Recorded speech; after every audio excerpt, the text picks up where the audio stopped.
excited to talk to this wide variety of health professionals about the profession of physical therapy and how we approach low back pain. It's evolved quite a bit in the last 20 years, so I'll try and give you some insight on how we're approaching the patient with an acute onset of low back pain, and then maybe some of the postoperative concepts that we might be thinking about.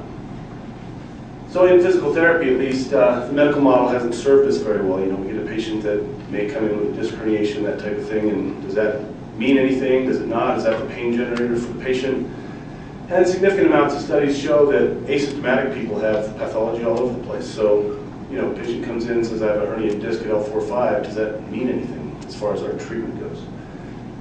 And Gordon Waddell has really put forth a shift towards more of a biopsychosocial model away from the pathoanatomical model, because he's found, and a lot of other researchers, that a lot of the psychosocial variables are more predictive of developing back pain and recovering from back pain. So in physical therapy, we take a big focus on the psychosocial variables that the patient may present with. And he had this great quote in 1993, the fear of pain is more disabling than the pain itself. And we don't know why back pain instills mortal fear in patients, but it does. They stop moving, and that's what leads to a lot of the things we're here talking about. Okay? So there are numerous clinical practice guidelines out there that tell us what works and what doesn't for low back pain, and there's some support for a few of the things that we do in physical therapy, but it doesn't really tell us what the patient that's sitting in front of us actually needs. I forgot to mention that the handout that's in your folder is an older version that I had sent in originally, and I sent an updated version, so I can make a PDF available to you if a lot of the slides will not be in the handout you have. So in physical therapy, we've really moved towards more of a classification system, moving away from pathoanatomy, but trying to come up with signs and symptoms from the history and physical exam that might tell us which patient needs which treatment. Okay? And why do we need systems of classification? The current systems are inadequate. And we'd like to be able to improve our research overall. There are plenty of studies out there that show, take garden variety back pain and throw manipulation at it, no effect. Throw exercise at it, no effect.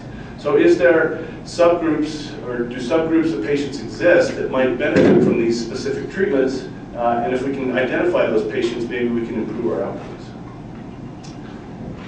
So I like this quote by Sikorsky. It's rare to find anyone with a clear idea of what form of physiotherapy is indicated for which type of back pain. The situation takes on the characteristics of a lottery. With treatment left to the whim of the therapist, it's not surprising that the results are often poor. And that's what we've seen in a lot of the clinical research out there.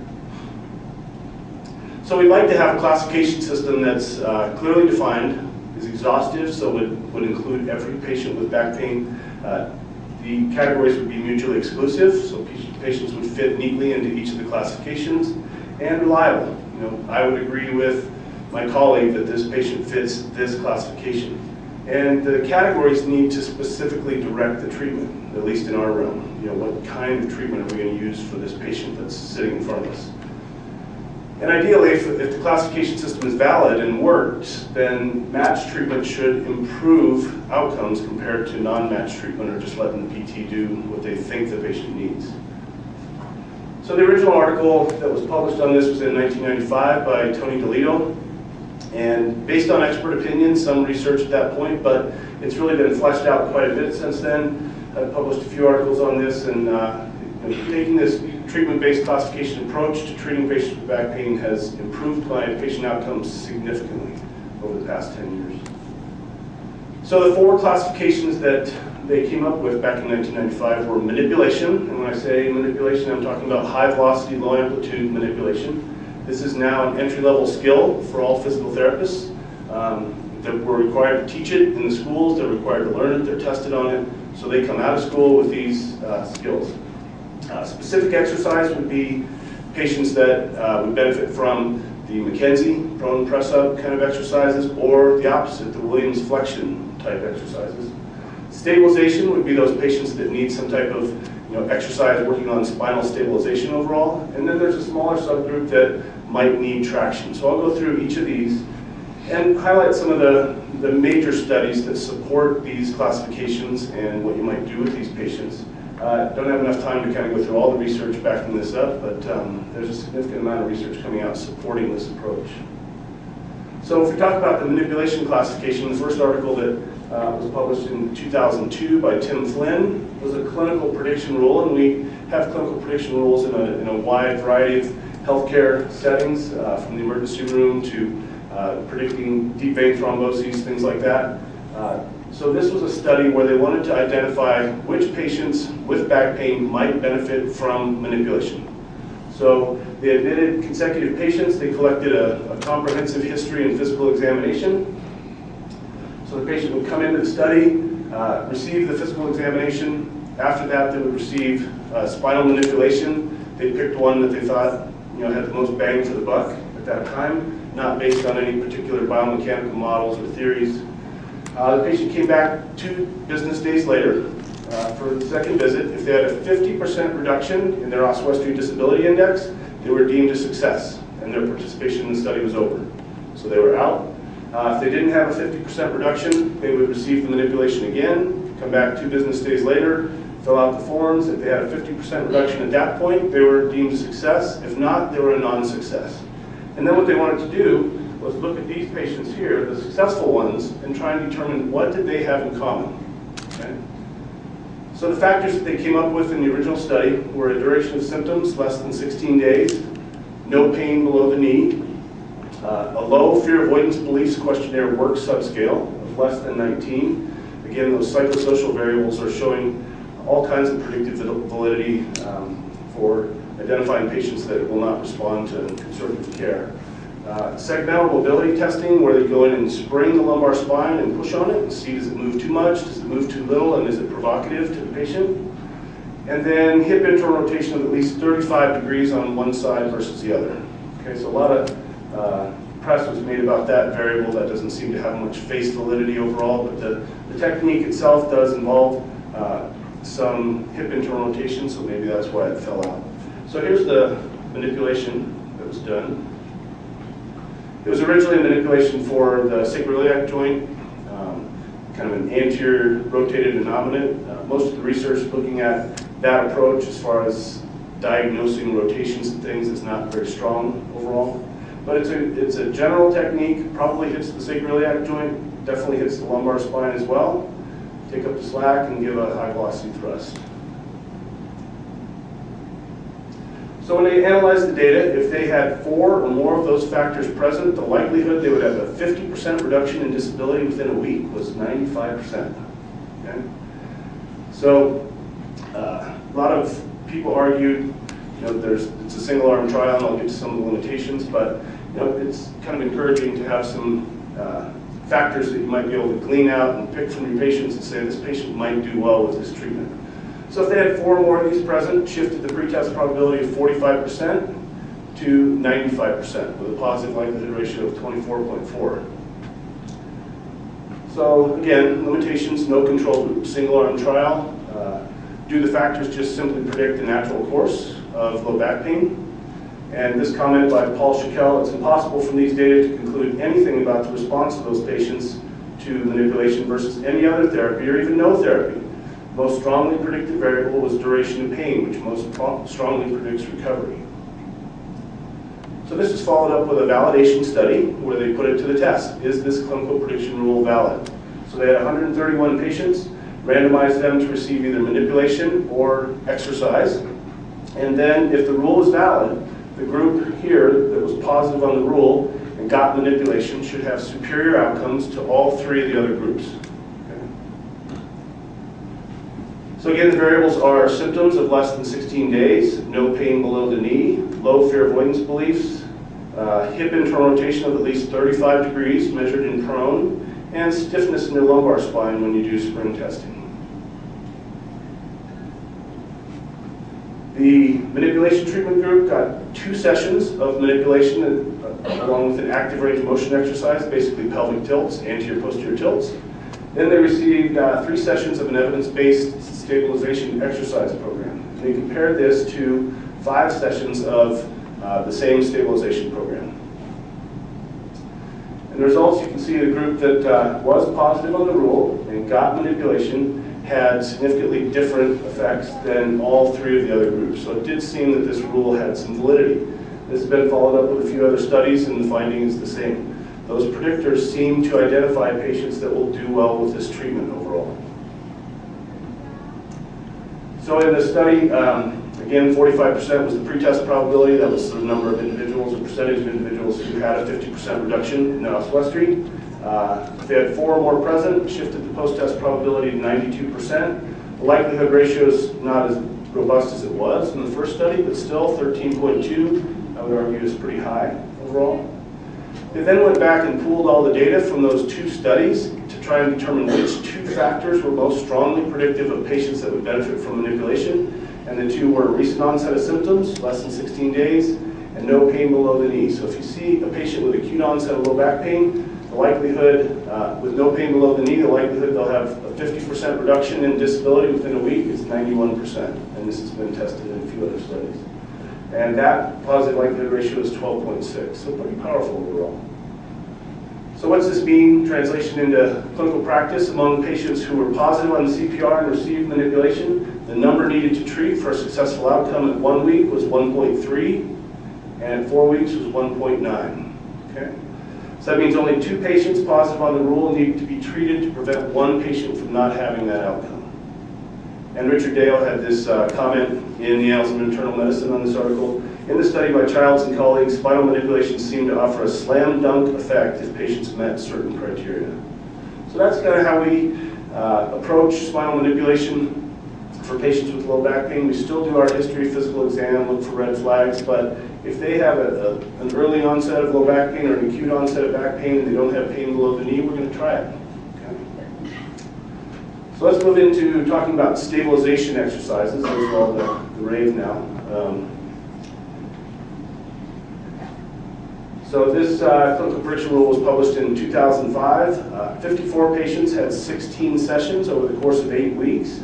It was an evidence-based program. Stuart McGill was on Greg Hicks' PhD committee, so he's a biomechanist up in Canada who's published a great number of works on spinal stabilization and lumbar musculature and that type of thing. Their criteria for success, again, was a 50% reduction in the oswestry, but that was over the course of 8 weeks. Okay. So this is the progression of the spinal stabilization program that they used. They started with some transversus exercises, and then they progressed down the line based on achieving these specific criteria. So they had exercises for the transversus abdominis, the multifidus, the quadratus lumborum, and the obliques. And some of the exam findings that panned out as being predictive of patients that would benefit from stabilization training: aberrant motion. So you have the patient bend forward and return from flexion. If it just doesn't look right, if they've got some kind of a quirk to get around or have to use their hands to walk themselves back up, that was predictive of patients that would do well with stabilization.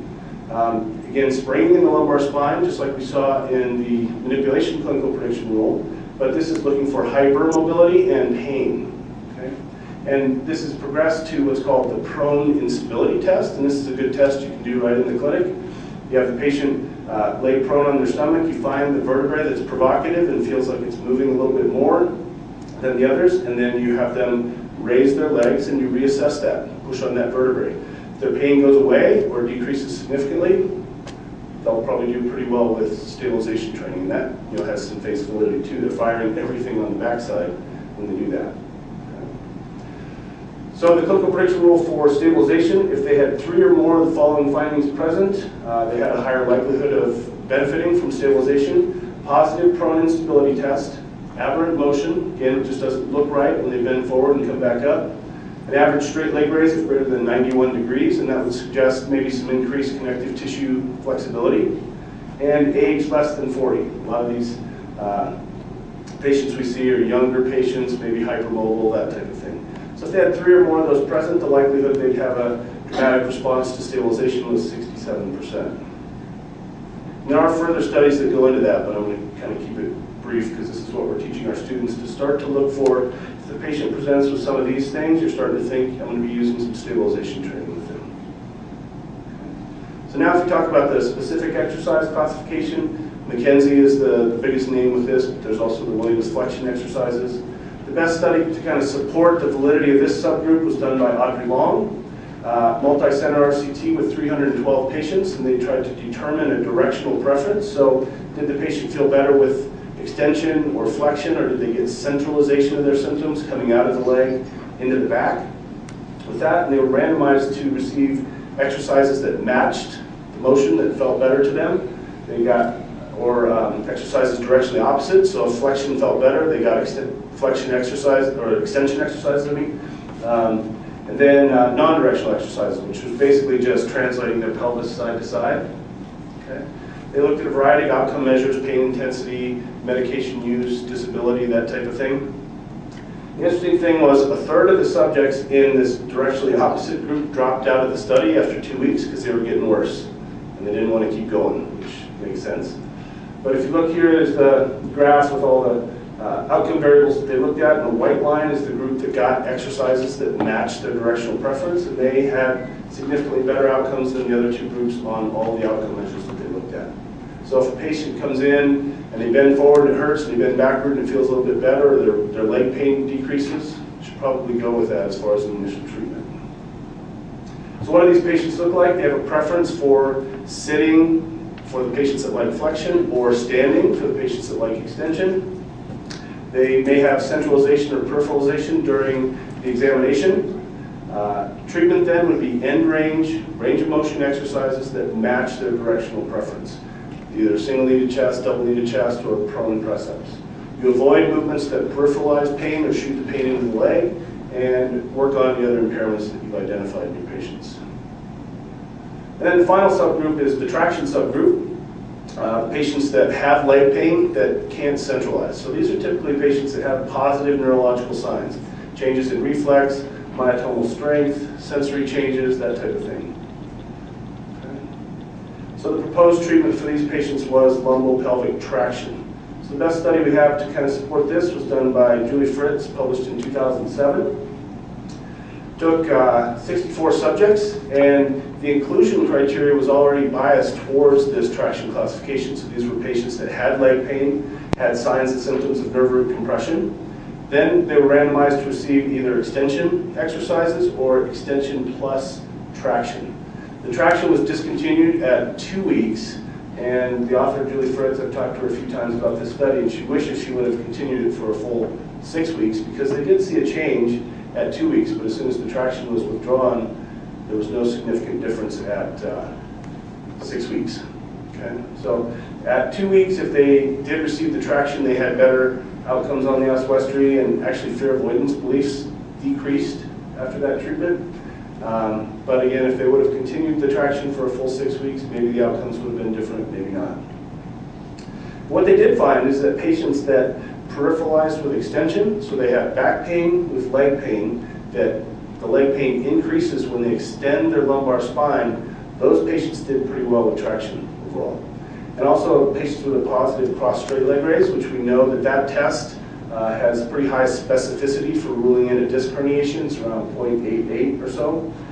So you have pain on the left side of the back that radiates to the leg, you raise the right leg, and it increases the left leg pain. That's a positive cross straight leg raise. If you have a patient that presents with that, they seem to do pretty well with traction too. So that kind of fleshes out the traction classification group. Patients with signs and symptoms of nerve root compression and peripheralization with extension or positive cross straight leg raise. Okay. So these are all the classifications kind of fleshed out here. Now this doesn't mean you can't use clinical decision making and use other interventions or treat other impairments, and it doesn't mean that if you're using manipulation on a patient, you're not going to give them stabilization exercises. This is just a core set of interventions that you might think about for these patients to try and maximize the outcome. So this is a table from the best kind of summary article on this, and I had just included this in the handout so that you can kind of see what were the classification criteria and what were the proposed interventions. So that'll be in the PDF that I make available. So then the question is, the first thing I talked about was, if you have a classification system, it should improve outcomes, right? If the patients receive the treatment that matches their classification, they should have better outcomes than receiving an alternative treatment. So this was studied by Brennan. They took patients that came in, they classified them, they looked at the reliability of the classification, and it was pretty good overall, 0.75 for a kappa. And then they classified them based on manipulation, stabilization, or specific exercise. They didn't include the traction subgroup because it's a pretty small subgroup overall, 5 or 10% of patients with back pain. Then they randomized them to receive one of those 3 treatments. And ideally, if they received the treatment that matched their classification, they should have better outcomes. And they followed these patients out to a year, and they did find that the classification system had some validity overall. It resulted in better outcomes, and these were sustained out to a year. And this actually won an award for the best physical therapy article in 2006. So the question we also get is, what about the patients that don't meet one of these classifications? So they've looked at that, and the study by Stanton found that half of patients with back pain will neatly fit one of these classifications. 25% will fit 2, which again doesn't mean you have to pick one and only use that treatment. You can use treatments for both of the classifications. And 25% of the patients, they didn't fit any of the subgroups.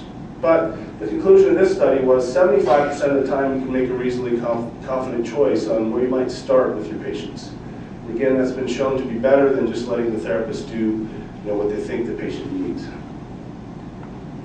So I just threw this in to promote physical therapy a little bit here. This was a big study done by Julie Fritz, John Childs, and Tish Chowdhury, where they looked at the early access to physical therapy versus delayed access and its effects on the financial ramifications. So they looked at 32,000 Medicare patients who had back pain. Roughly 2,000 of those were referred to PT.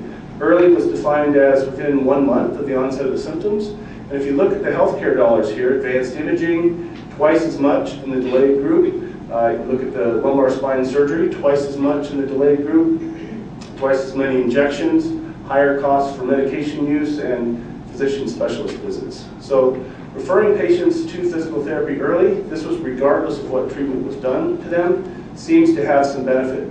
And what we're really finding now is that it's not necessarily what we're doing with these patients, it's giving them the message that your back's not going to kill you, you need to get off your ass, start moving, get on with your life, right? And that's what we need to start telling patients. And if they get that message, they do better, okay? So here's just a graph showing the overall costs for their back pain, and the ones that had delayed physical therapy had twice as much overall. So we can actually save money to the whole healthcare system if we can see these patients.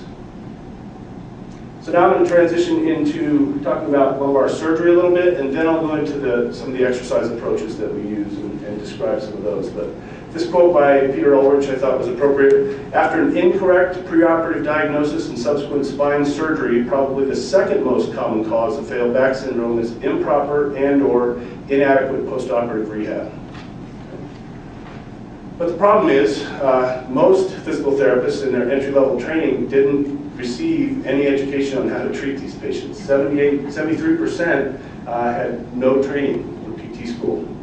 So many practicing PTs had to learn on the job, right? Or take the physician's protocol and run with it.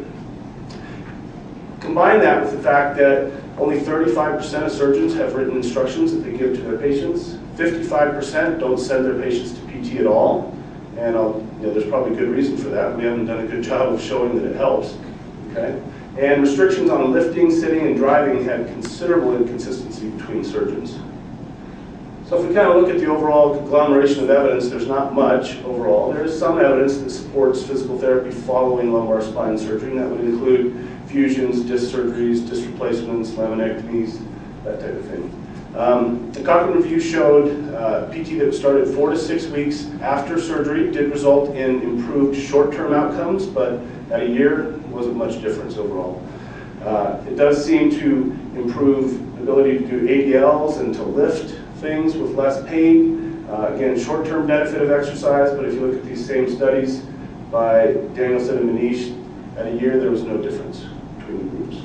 Okay? So we still have a lot of work to do to show that postoperative physical therapy is beneficial.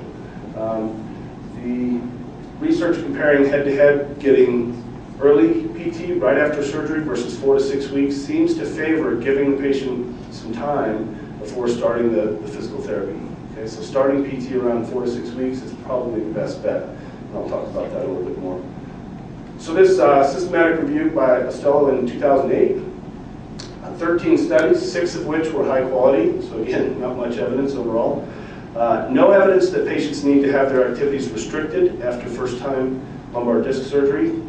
Strong evidence that an intensive program started at 4 to 6 weeks afterwards improves short-term outcomes, but not long-term outcomes.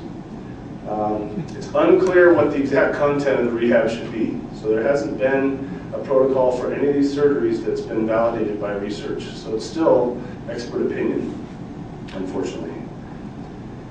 And again, there's no studies that investigate active rehab versus waiting some time. So it could be that starting early will flare symptoms up and maybe result in a worse outcome. So what do we do as far as developing the program? Again, a lot of PTs didn't receive any training in PT school, and a lot of surgeons don't have a formal protocol after surgery, so we have to start somewhere. So ideally getting information from the surgeon, what was done, and what do they think the dangers are as far as mobility. Evidence from the surgery, so looking up the limited evidence that's available out there. We borrow from other orthopedic domains, so we know how long tissue takes to heal and how to strengthen muscles and what happens after acute injury and that type of thing. And then the patient's goals. What do they need to be able to do? What do they need to get back to? So involving the patient in the program is very important. Again, those psychosocial variables are huge. If the patient feels like they're being just told what to do and they're not involved in it at all, the outcome will be worse. So in physical therapy, we have a number of impairments and functional limitations that we're going to be dealing with. Pain is a big one, right? They've got the preoperative pain, but then they're going to have a new pain after surgery, so you need to be educating the patient about that. Lots of impairment in function and recreation and that type of thing. Range of motion gets restricted, there's scar tissue, there's segmental mobility problems. Psychological stress is huge. Fear in patients with back pain, whether they've had surgery or not, is probably the most important thing we can treat to lower their pain. Okay? Muscle control, we know there's significant deficits that occur in specific muscles around the back, and I'll talk about those. So when we go into developing the program, we need to have 3 main strategies: patient education, exercise, and range of motion. Restoring range of motion and maximizing the distribution of load around the lumbar spine. So preoperative education is huge. There's a lot of references in other areas: hip replacement, knee replacement, cardiac surgery, abdominal surgery, dental surgery, that providing preoperative education increases knowledge of the procedure, but it also reduces anxiety, reduces postoperative pain, decreases the length of the hospital stay, and facilitates a faster return to function. So doing as much as you can to educate your patient prior to the surgery is very important. And Waddell and McGregor have studied this extensively. They came up with this book called Your Back Operation, and it's available at this link down here. It's around $5 a copy. But they found just giving the patients this handout before they have surgery significantly decreases their pain, facilitates a faster recovery, just because the patient is educated and they're not afraid to move.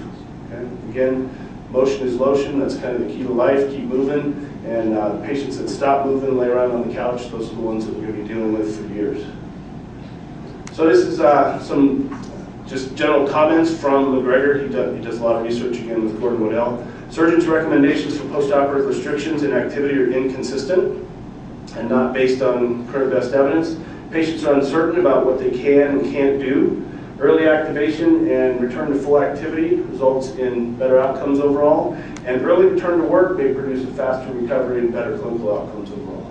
Okay, so maybe we've been babying these patients a little bit too much. Get them out, moving, back integrated into life, and they'll have better outcomes. So we do know that exercise is beneficial. It's effective for inducing analgesia, so decreasing postoperative pain or just pain in general in patients with back pain, either it's acute or chronic. And they don't have to work out that hard. Greater than 50% of the VO2 max for about 10 minutes is enough to create exercise-induced analgesia. So that's one of the best modalities we have for decreasing pain in patients with back pain. So what needs to be involved in the exercise program? Probably some stabilization exercises, which I'll get into a little bit of detail here in a minute. Cardiovascular exercises, general conditioning, and range of motion, so restoring and maximizing mobility. So when we talk about stabilizing around the spine, a lot of physical therapists use this Punjabi model that has 3 domains: the passive subsystem, which is the spinal column, ligaments, joints; the active subsystem, which includes all the muscles around the spine that might stabilize it; and then what's emerging is this neural control subsystem is probably more important than either of these other two. How a patient moves, when they fire specific muscles, is probably more important than a lot of the global strength muscles around the spine. So the multifidus in the low back, the transversus abdominis over here, and the psoas have received a lot of attention in the physical therapy literature, and it does seem that they are very powerful local stabilizers of the lumbar spine. They get inhibited in people with back pain, and if you don't retrain it, it doesn't come back. Okay? So some pearls about the transversus multifidus that you should know. Firing of the transversus is absent from a pre-movement period in patients with back pain, whether it's post-operative or non-operative. There's direction-specific contractions of these muscles. They occur in distinct phasic bursts. There's less activity, especially at an unstable or painful level. There's greater fatigue rates, which is probably due to selective atrophy of the oxidative muscle fibers. So there's an actual transition of muscle fiber type in patients with back pain, again, if they have surgery or not. So this leads to probably greater fatigability overall. There's side-specific and level-specific atrophy, decreases in cross-sectional area of the multifidus. So one of the landmark studies was done by Paul Hodges down in Australia in 1996. He took patients, both controls and patients with back pain, put fine wire EMGs into the muscles around the spine that might stabilize with active movement, and also EMG into the anterior deltoid. The patient stood in front of a stoplight type device that went from a red to a green, and the only cue the patient was given was, as soon as you see the light turn green, raise your arm as fast as you can. So they were standing here, raise the arm quickly. Okay? And you can see when you do that, there's a little bit of rotation that occurs in the trunk. They had some interesting findings. There seems to be a feed-forward mechanism of the transversus abdominis in patients that don't, or subjects that don't have back pain. So the patients focused on raising their arm as quickly as they can. But interestingly, the first muscle to kind of kick in was the transversus abdominis. So some software in the brain knew that they needed it needed to stabilize the spine prior to moving the arm, and then the onset of the deltoid. Well, this was reversed in patients with back pain. Okay?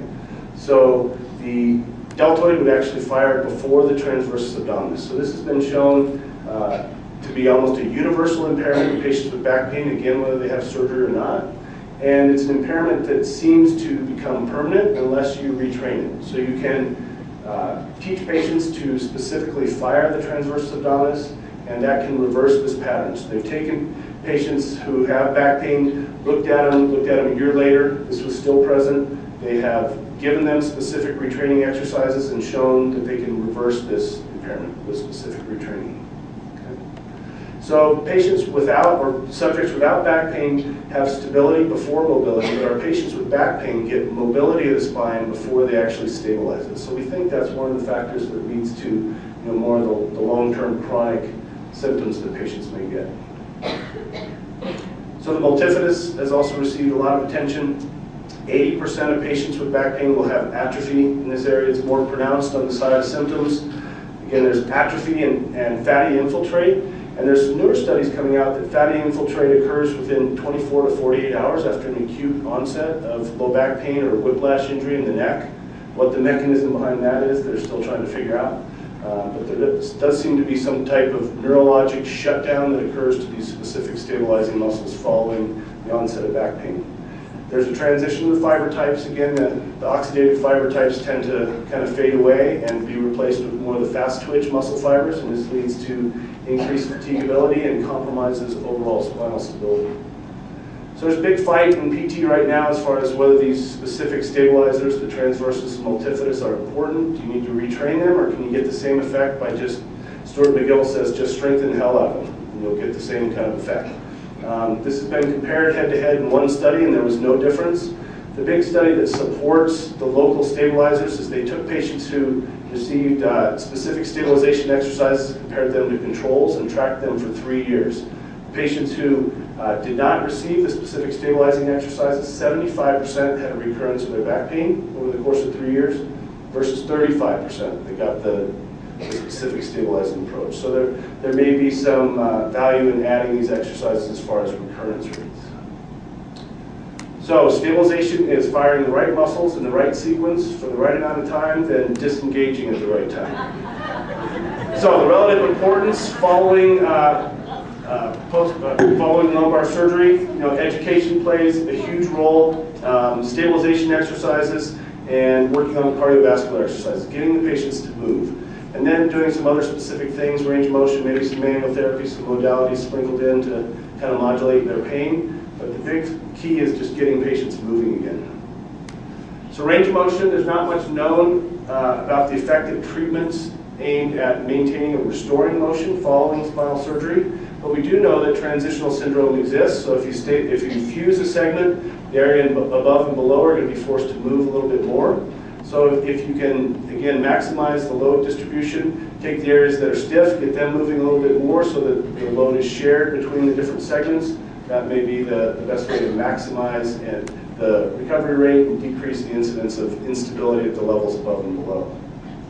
So you need to use exercises and or manual therapy to, again, treat the areas that are a little bit stiffer, maybe the hips, and then maybe some higher up areas that are not moving as well. So timing, dosage, and frequency, little evidence to support an immediate start of PT after surgery. The evidence is just pretty poor overall. But maybe starting around 4 to 6 weeks after surgery, getting the patients moving again, 2 to 3 times per week for up to 8 weeks is what's recommended, but there's no real science to support that overall. Patients should be instructed in a home program, teach them to be self-sufficient, be able to manage their pain on their own. Again, give them positive messages overall to move, keep moving, and that kind of thing that will maximize their outcome. So this is just a summary of some of the post-surgical protocols that have been put forth in the literature. Specific precautions, there's really not much evidence to support these, but this is what we commonly see in the clinic. Following discectomy, avoid sitting, avoid long car rides for 2 weeks, no bending, twisting, or lifting over 10 pounds. That's been studied. That doesn't seem to have any value overall, limiting activity, and doesn't seem to increase risk of re-herniating the disc. Laminectomy, may sit, bend, and twist without limitations, lift as pain permits. Fusion, sit at 30-plus minute intervals throughout the day. I never really understood that one overall. But bending, twisting, lifting as pain permits. And disc replacement, early range motion into flexion, limit motion into extension for 6 weeks. And when the disc replacements first came out, when I first started seeing these patients 10, 12 years ago or so, I did have a couple patients that actually had a dislocation of the disc from extending the lumbar spine where it popped out, and those are not pretty situations there. So for the first 30 days, you need to get the patient moving, control their pain, decrease their disability, and increase their activities of daily living. That's done by educating the patient, getting them moving as soon as possible. You may be using some bracing per the surgeon if they think it's necessary. Teach them bed mobility and transfers and how to get in and out of the car. Postural education. And then at months 1 through 3, the goal is to be able to walk 2 miles at a 15-minute per mile pace, pain-free with their ADLs, and able to lift 20 pounds with ease. So this is where we would start some of the higher level stabilization exercises, maybe working on some upper extremity strength to facilitate function. Pool therapy is very beneficial at this stage. Stretching and range of motion exercises, and starting to introduce functional positions again and return to work kind of activities. And then the goal at the end of 6 months is to be able to resume all of their functional activities and work activities. So you're going to continue the exercises as previous, work on functional training for sports or work, push-up progression, and then progressing their walking program overall. So that's just a general basic protocol based on what I picked up from the literature. This is from the Texas Back Institute, so specifics for disc replacement rehab, 3 important concepts: neutral spine, stabilization, and range of motion. So working on getting those muscles to fire again, stabilizing appropriately, educating the patient about neutral spine, how to decrease the load overall on the area, and then gradual range motion, starting with flexion, and then not reintroducing extension until around 6 weeks or so. As far as what's the research saying on pain modulation, not much out there overall. TENS is the only thing that's been shown to be very beneficial, especially after spine surgery. There's still a lot of modalities being used out there: heat, ice, ultrasound, electrical stimulation. They may provide some short-term benefit, but if you look at patients in the long run, they don't seem to make a difference overall. Traction seems to, again, have limited use, but if you subgroup it to the patients that need it, I think it's a beneficial modality to use.